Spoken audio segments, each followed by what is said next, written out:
राम नारायण राम. समस्यांचे समाधान कसे करावे? आकाशात जो सूर्य आहे त्याला काही समस्या नाहीत का? त्याला भूक दुःख नाही का? तो देखील मनमानी करू शकतो, पण तो माणसांसारखी मनमानी करत नाही. पृथ्वीवर ज्या माणसाच्या हाती सत्ता येते तो मनमानी करू लागतो. भारत सरकारचा जो संविधान आहे तो येथे लागू झाला, पण निसर्गाचे संविधान पृथ्वीवर लागू केले गेले नाही. निसर्गातून माणूस आला आणि त्याचाच उपभोग घेतोय. निसर्गाचेच सर्व काही आहे, पण निसर्गाला सोडून सर्व माणसे मनमानी करतात. माणसाने स्वतःचे संविधान बनवले, स्वतःचे धर्म बनवले. जर लोक निसर्गाचे संविधान तयार करतील तर सर्व काही चांगले होईल. जर पृथ्वीवर देव आहे तर पृथ्वीवर जवळपास 400 कोटी धर्म कुठून आले? हा विचार करण्यासारखा मुद्दा आहे. पृथ्वीवर सर्वप्रथम कोण आला? अल्लाह, भगवान की माणूस? ज्याने आपल्याला निर्माण केले त्याचा सन्मान करा. जर पृथ्वीवर झाडेझुडपे नसती तर माणूस श्वास कसा घेतला असता? झाडांमुळेच माणूस जिवंत आहे. आत्ता जे युद्ध चालले आहे, जिथे मोठे देश लहान देशांवर हल्ले करत आहेत, कुणीही त्यांना थांबवायला सांगत नाही. सर्वांनी निसर्गाचे नियम पाळायला हवेत. संविधानाच्या दृष्टीने पाहिल्यास लोकांना त्यांचे हक्कच माहिती नाहीत. त्यांना मूलभूत अधिकार समजत नाहीत. त्यांना उच्च नीच, गरीब श्रीमंत अशा वर्गात विभागले गेले का? सगळ्यांचे आईवडील तर एकच आकाश आहे.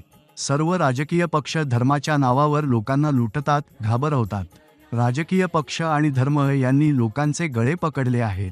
लोक गोंधळले आहेत, काय बरोबर आणि काय चूक? धर्माचे ठेकेदार असतात, पण त्यांचीही जबाबदारी असते, ती ते पार पाडत नाहीत. त्यांनी निस्वार्थी बनून लोकांची मदत करायला हवी, पण तसे होत नाही.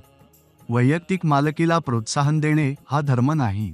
पृथ्वीवर जोपर्यंत वैयक्तिक मालकी असेल तोपर्यंत पृथ्वीचे कल्याण होणार नाही. माणूस पृथ्वीच्या कुशीत आहे. सुमारे 4000 वर्षांपूर्वी कुठलाही धर्म नव्हता. प्राचीन काळात प्रत्येकजण म्हणायचा कर्म हाच आमचा धर्म आहे. कुठलेही धार्मिक ग्रंथ उघडून वाचा, तुम्हाला हेच आढळेल. महागुरु बालक ब्रह्मचारीजी म्हणतात की माणूस कर्म करत नाही तर ही सृष्टीच कर्म घडवते. ज्याने आपल्याला येथे पाठवले, जन्म दिला, तो म्हणजे आकाश आणि निसर्ग. आपण याच्यापासूनच जन्मलो आहोत. माणसाकडे जे काही आहे ते आकाश आणि निसर्गाची देण आहे.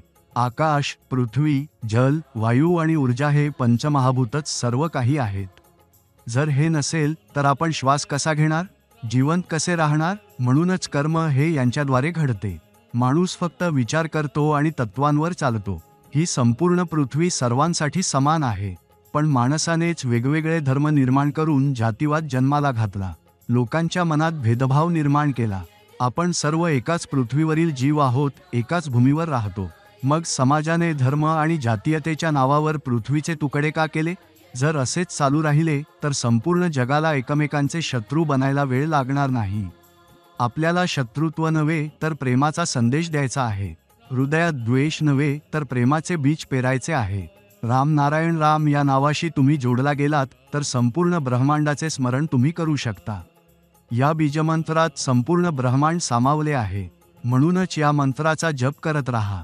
यात अशी शक्ती आहे जी संपूर्ण सृष्टीला आपल्या आत समाविष्ट करते.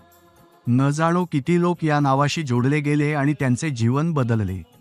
तुम्ही देखील या पवित्र नावाशी जुळा आणि याचा प्रचार करा, समाजालाही प्रेरित करा.